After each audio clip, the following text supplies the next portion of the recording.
د ستوري رادیو تلویزیون درنو کتونکو او مینوالو السلام علیکم. نن موږ د یو داسې سندرغاړي سره مرکه لرو چې د افغانستان ډېر مشهور او خوږژبی سندرغاړی دی، ځوان دی، د ځوان کلو نمایندګي کوي او موږ سره په دې بنډار کې په دې محفل کې دلته ناست دی. د افغانستان نه راغلی دی ضیا سحر. ضیا سحر سره به خبرې کوو، د خوږې خوږې خبرې به اورو، د ژوند قصه به اورو او د ده نه به سندرې هم اورو. نو راځئ چې اول تاسو د ضیا سحر سره معرفي کو او ضیا سحر په خپله تاسو ته ووایي چې ضیا سحر څوک دی. د هر څه نه مخکې د مینې ډک ډک سلامونه د ستوري راډیو ټلویزیون ټولو لیدونکو مینوالو ته د مینې ډک ډک سلامونه وړاندې کوم او بعد د سلام الله دې وکړي چې ټول روغ و جوړ د صحت په جامو سنبال وي او ډېر خوشحاله یم چې نن دغه زرین او دغه قیمتي وخت دغه موقع مونږ ته په لاس راغله او مونږ ته دا ټیم راکړو چې مونږ دلته نن خپلو مینوالو ته مخامخ یو او یو څو شیبې یو څو لحظې خوږې د مینې تېرې. ضیا سحر صاحب افغانستان د کومې سیمې سره تعلق دی او د موسیقي مو د کوم وخت نه آغاز کړی دی؟ مننه. زما خو تقریبا د ډېر وخت نه کېږي، 10-12 کاله کېږي چې موسیقۍ ته راغلم او د ننګرهار د چپلیار ولسوالۍ د سیمې سره تعلق لرم. کورنۍ کې نور څوک هم د دې موسیقۍ سره وابسته دي او که نه تاسو خپله شوقي موسیقي شروع کړی؟ زما په کورنۍ کې زما مشر ورور شمس راحل هغه زمانه مخکې د فیلډ ته راغلی رباب غږی او بس داسې ووایم چې موږ شوقي راغلي یو د فن ته او تر دا حده را رسېدلي چې اوس شوق نه روزګار ګرځېدلی دی او کاروبار ګرځېدلی. هنر او فن او موسیقي دا سره تړلي دي هر څه. نو دا راته ووایه چې لکه په افغانستان کې خو اوس د هنر وضعیت چې دی هغه شانې ګډوډ شوی دی. تاسو پاکستان ته هجرت کړی دی، دلته راغلي یاستئ، دلته ستاسو ژوند څنګه تېرېږي؟ دا چې ټولو ته بهتره معلومات دی په وطن کې نظام بدل شوی دی، د موسیقۍ پابندي ده، هلته خو بلکل هر څه بند دي او راغلي یو دلته مسافر یو نو تېرېږي وخت دی، بس کله خوږې شیبې او کله ترخې شیبې او د الله لاک لاک شکر دی چې په بدن روغ یو، دا غټه خبره ده. سحر صاحب ستاسو د شخصي ژوند په باره کې لږ شانې راځم او تپوس کوم دله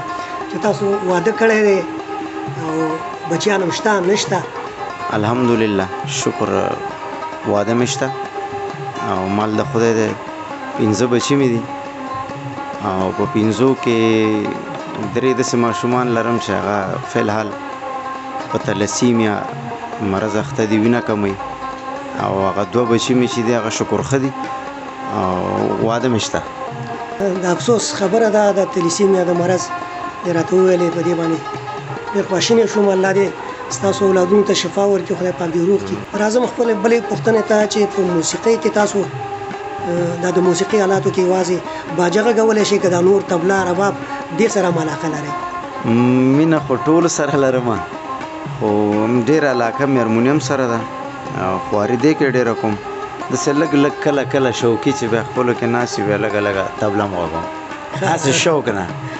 هسې مقصد هنرمند باید دغه وي. نو هنر خو هر هنر دی، که هر رباب وي، هر د موسیقي هر آله چې هغه باید څه نه څه زده کړي او ویې غږوي. بېشکه دا باید ښه وي، بېشکه ځکه یو ځای کې ګیر پاتې نه شي چې بس درته ووایي چې یوازې باجه درته یاده ده، نور څوک نه دي د طبله یې یو بس وایي راشه ډېر نه لږ لږ. ډېره ښه خبره ده. دغه دور کې چې تاسو کوم وخت تېر کړی دی په دې کې تا څومره سندرې ویلي دي؟ لکه تلویزیون په پرده باندې راغلي نو څومره سندرې به ویلي؟ نو په د سټوډیو په ریکارډ کې خو زما تقریبا 19 شاوخوا سندرې شته او په سکرین په پرده نو که ووایم چې یو 6 نه زیاته ویډیوګان به مې راغلي او لا کار روان دی کویه خو دومره دی چې مالي امکانات لږ کمزوري دي نو هغې دپاره بجټ پکاري، کار پکار دی او په کلاره به کار کوو. بل مونږ خو خاص خو د چا خبره چې مونږ پښتو ته لګیا یو او چې پښتو کې کار کوي نو د تاوان نه دی، که څومره تاوان وکړي تاوان نه دی. تاسو د پښتو خبره وکړه او پښتو چې ده هغه همدغه د شاعرانو د هنرمندانو د فنکارانو په وجه باندې ژوندی ده. الله دې له توفیق درکړي چې ستاسو هنر لا په مخ لاړ شي او پښتو نور هم د دې سره ترقي وکړي، ځکه چې سندرغاړي او چې بیا پښتانه سندرغاړي نو هغه د پښتو سره ضرور د پښتنو شاعرانو سره د پښتو ژبې سره هغې سره مینه لري. نو په شاعرانو کې د لکه د کومو شاعرانو شعرونه ډېر خوښېږي او تاسو ډېر زیات په دې خپلو محفلونو کې وایي؟ نو شاعران خو شاګردان د ښکلي رب دي، د کاروان صاحب بیت دی، نو زما په ټول خوښېږي او زیاتره مې بیا هغه شاعران ډېر خوښېږي چې هغوی د وطن دپاره د پښتو دپاره داسې یو لیکل کړي چې هغې کې یو څه معنا پرته وي او ټولو ته احترام لرم. نور صاحب شاعران چې دي زموږ ادبیاتو کې زموږ استادان دي، چې دوی نه وي نو موږ دا فن خو موږ خپله نه شعر جوړولی شو او بیا هغې سره کار کول او دا ډېر سخت کار دی او الله تعالی دې دوی ته نور هم همت ورکړي، د دوی قلم کې د خدای برکت واچوي چې دوی د خپل پښتو ادبیاتو یو کلتور یو وطن دپاره د پښتو دپاره داسې لیکلو کې چې زمونږ زړه وګټي او موږ یې ووایو ورځی کې. ډېره مننه. د شاعر سره د موسیقۍ او د فن چې دی دا تړلی تړون چې دی ډېر نږدې دی، ځکه چې کله یو شاعر شعر لیکي او هغه د موسیقۍ په سرونو کې یو سندرغاړی په خپل خوږ اواز باندې خلکو ته ولس ته وړاندې کړي نو هغې کې خوند او رنګ او ژوند پیدا شي او خلکو ته ورسېږي، نو بیا هغې سره شهرت هم د سندرغاړي هم پیدا شي، د شاعر هم پیدا شي. تاسو کوم داسې خاص شاعر شعرونه ویلی دي چې هغه د شهرت مقام ته رسېدلی او یا که د هر شاعر شعر ته خوند درکوي او خوښ هم هغه وایي؟ زما خو ما مخکې هم دا تکرار کړه چې زما شاعري لیکلي وګورم نو چې زما هغه الفاظ خوښ شي او زه پوهېږم چې یاره دې کې یو درد شته، یو احساس پکې شته، یو پیغام دې کې پروت دی، نو هغه که ما ته څوک هم نه وایي او که څوک رانه غوښتنه هم ونه کړي زه یې وایم خپله د ځان دپاره هم وایم زما خوښي، زه یم چې یاره زه دا ټکي باید ووایم. ډېر ښه. درنو لیدونکو او کتونکو، ضیا سهار صاحب موږ سره ناست دی، د ده نه به نورې خبرې مو اورو، د ده موسیقي به مو اورو، د ده نه به سندرې مو اورو. د ده سره په څنګ کې د موسیقۍ دوه لوی نومونه نور هم شته چې هغه د ظفر خلیلي صاحب او کشرخان چې یو په طبله باندې دی او بل په رباب باندې دی. ټولو نه مخکې ستوری صاحب ته سلامونه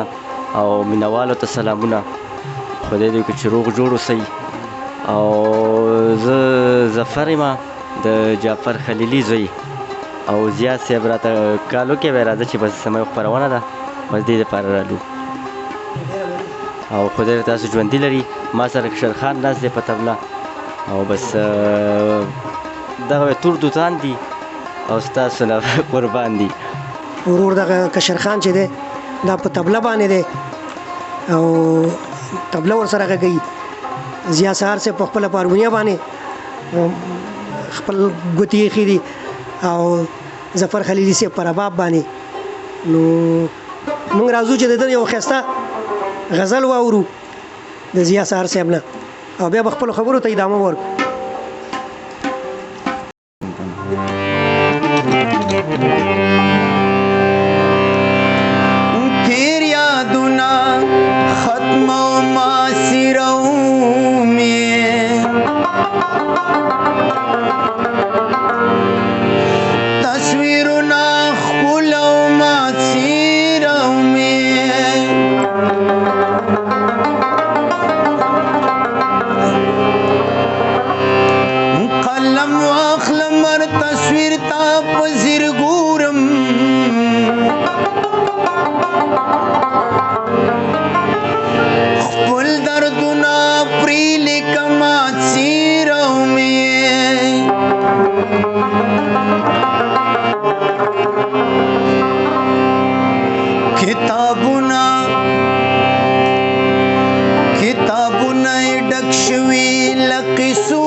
زمونږ ژوند ټول د دردونو افسانه ده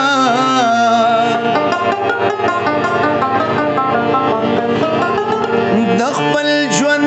عکس بدلو مسیر او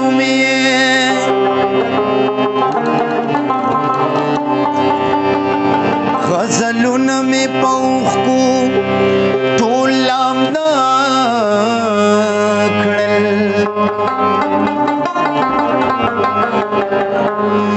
بیدار بیا غزل لیکما سیر بھومی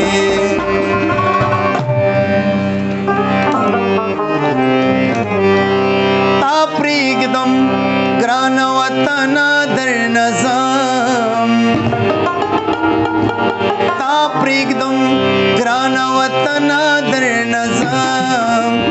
اے د پلار نیک مسکنا در نظام اے د پلار نیک مسکنا در نظام تا پریږدم ګران وطن در نظام تا پریږدم ګران وطن در نظام اے د پلار نیک مسکنا در نظام اے د پلار نیک مسکنا در نظام ربابي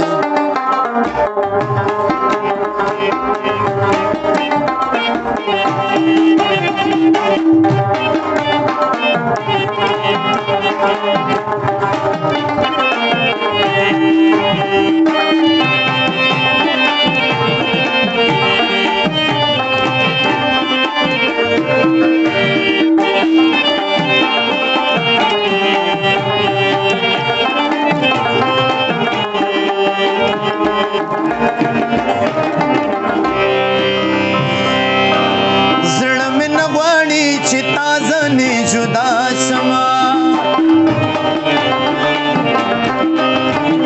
زړه نه غواړي چې تازه نه جدا شم خو مجبور شم روح تنا در نظام خو مجبور شم روح تنا در نظام وې د پلار نیک مسکنا در نظام وې د پلار نیک مسکنا در نظام تا پرېږدم ګران وطن در نظام تا پرېږدم ګران وطن در نظام د پلار نیک مسکنا در نظام د پلار نیک مسکنا در نظام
نظام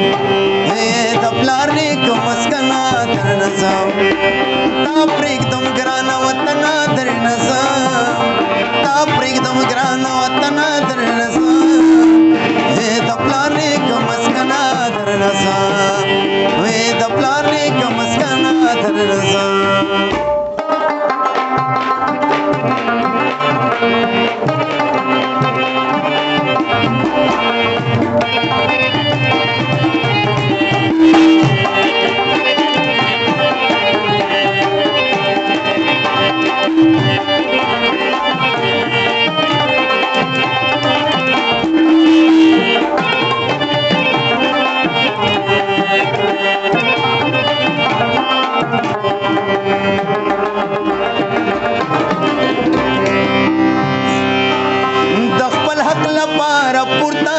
بیدار شي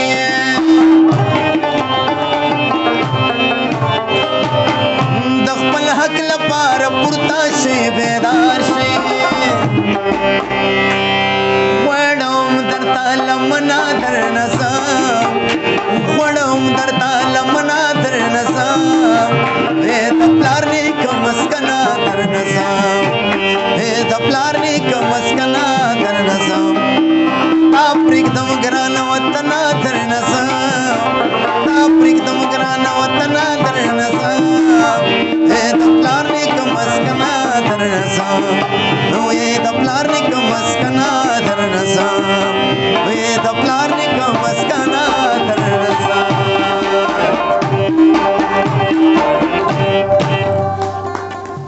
یو ځل بیا تاسو ته هر کله وایم درنو قدرمنو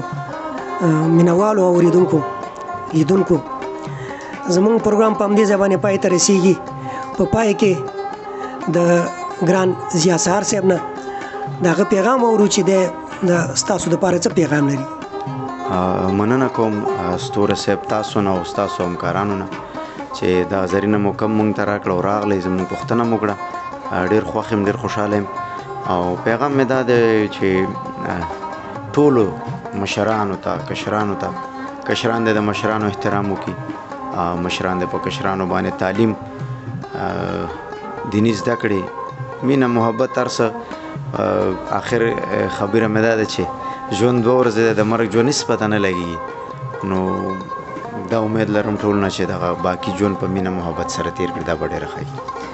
ډېره زیاته مننه ضیا سهار صاحب چې موږ ته وخت راکړ زموږ د ستوري راډیو ټلویزیون دپاره مو مرکه او دغه ښکلې ښکلې سندرې په تحفه کې راکړلې ډېره زیاته مننه کوم درنه یو ځل بیا الله مو وځلوه سرلوړي او کامیاب اوسئ د الله په امان